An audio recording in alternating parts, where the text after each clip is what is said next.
if you avoid those two things, you will be ahead of, I think, 90% of all the small businesses and some of the larger businesses out there.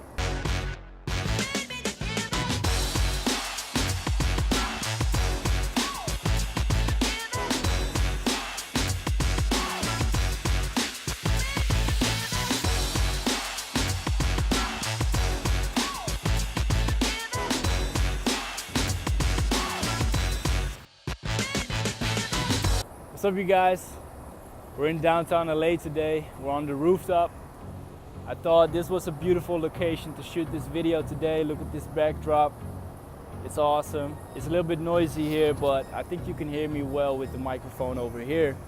I wanted to talk about the two biggest mistakes I see companies make in their marketing. Whenever I'm online or scrolling to a magazine or whatever, I look at ads. I look at things that I can use for my own company. Now, more than half of all the ads that I see are not done well.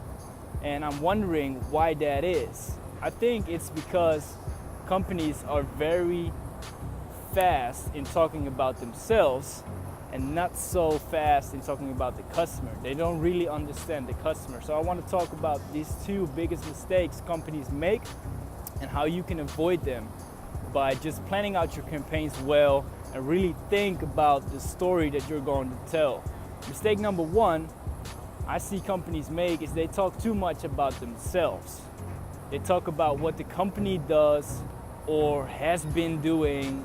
Let me give you an example. I did marketing for a beauty salon, and everything they wanted to talk about was their own services. They wanted to talk like, hey, we're a beauty salon and we do nails, we do pedicure, manicure, we do eyebrows, we do whimper extensions, that sort of stuff. But your customer does not really care. So you want to really reach that customer with a story. You want to resonate with them instantly. And you don't do that by telling them you're a nail salon. You do that by telling them a story of which they are the hero. Tell them what you're going to do for them. Bring them from point A to point B. And it can be as simple as just telling them that summer is coming, right? Right now, the toenails are not a beautiful color. They did not have a pedicure. And they need to be sitting at the swimming pool real soon with a lot of people around them. You are the one that's going to bring them from point A, what I just described, to point B with beautiful, beautiful feet, with a beautiful red color. You get the message, right? Our brains are designed to make us survive and thrive. Our brain is still something that's designed thousands of years ago when all this wasn't around. We were living in the jungle or wherever with dangerous animals, venomous snakes, venomous plants, things we couldn't eat that would kill us. So our brains are designed to make us survive. Fast forward a few thousand years to today, our brains are still the same.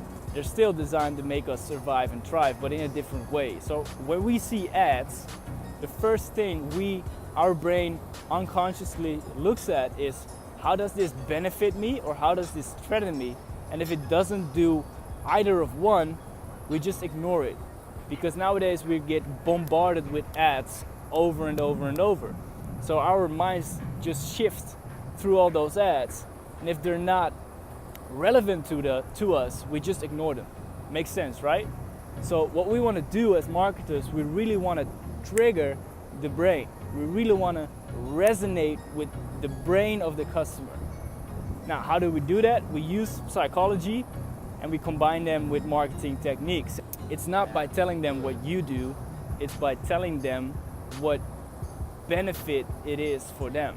The second mistake I see companies make is their message is not clear enough. You have like 1 or 2 seconds to place that hook with the one that's viewing your ad or watching your video or reading your copy. Really hit them at the right spot. Don't make your message too long because it won't get across. Make it clear, easy and simple to understand. It doesn't have to be dull, but make it easy to understand. Create a hook like, our company increases your sales with 20% in less than 1 week. it's a clear benefit.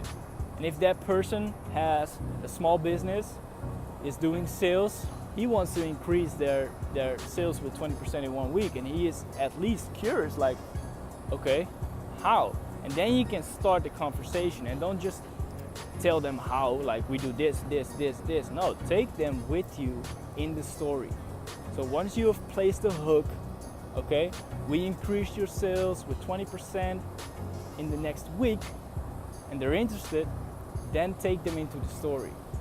Describe the point A, the point where they already are, the obstacles that they encounter, and then tell them how your company is going to help them bridge the gap to point B, where they have a 20% increase in sales in less than a week. If you do those two things right, you will be ahead of more than the half of all the businesses out there.